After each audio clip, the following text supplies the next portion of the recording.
Chapter 11 of A Long Walk to Water by Linda Sue Park.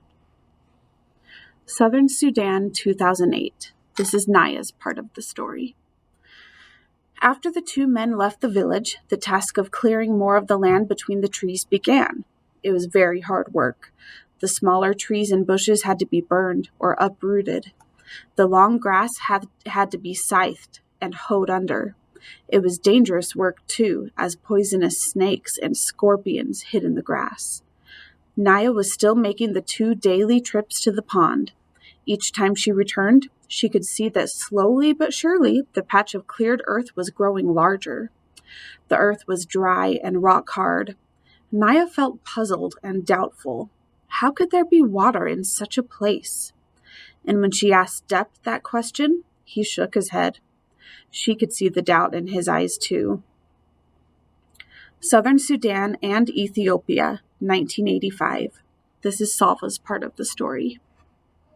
They buried Uncle in a hole about 2 feet deep, a hole that had already been made by some kind of animal. Out of respect for him, the group walked no more that day, but took time to mourn the man who had been their leader. Salva was too numb to think, and when thoughts did come to him, they seemed silly. He was annoyed that they would not be able to eat after all. While the men had been looting the group, more birds had arrived and pecked at the roasted stork until it was nothing but bones. The time for grief was short, and the walking began again soon after dark. Despite the numbness in his heart, Salva was amazed to find himself walking faster and more boldly than he had before. Mariel was gone. Uncle was gone too, murdered by those Nuer men right before Salva's eyes. Mariel and Uncle were no longer by his side, and they never would be again. But Salva knew that both of them would have wanted him to survive, to finish the trip and reach the Itang refugee camp safely. It was almost as if they had left their strength with him to help him on his journey. He could not think of any other explanation for the way he felt, but there was no doubt. Beneath his terrible sadness, he felt stronger. Now that Salva was without Uncle's care and protection, the group's attitude toward him changed.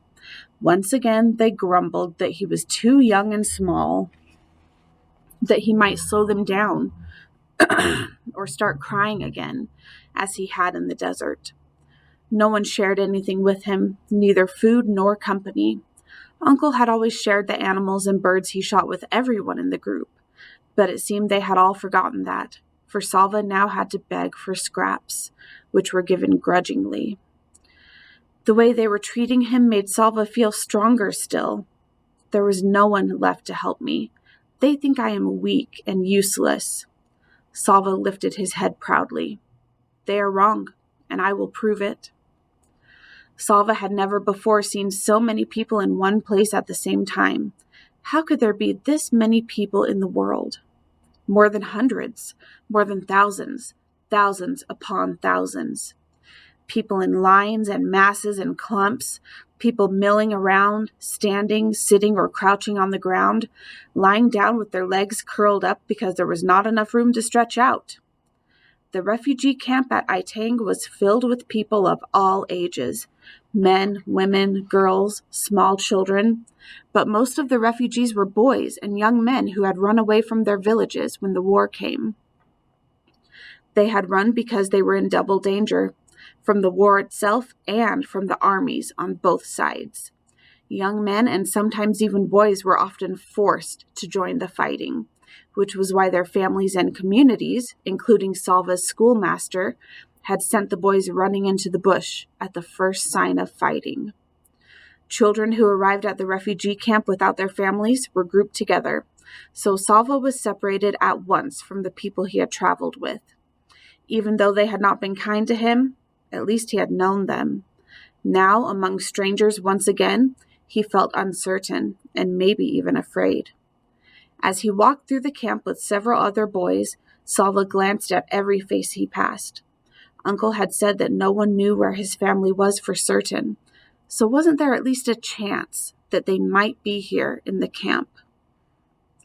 Salva looked around at the masses of people stretched out as far as he could see.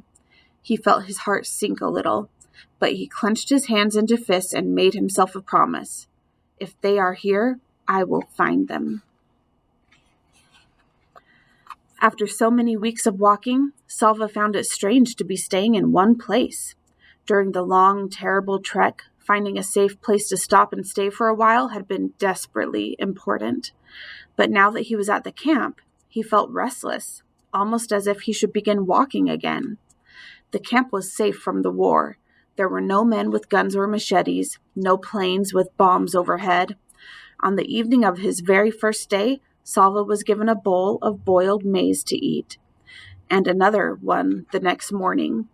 Already things were better here than they had been during the journey.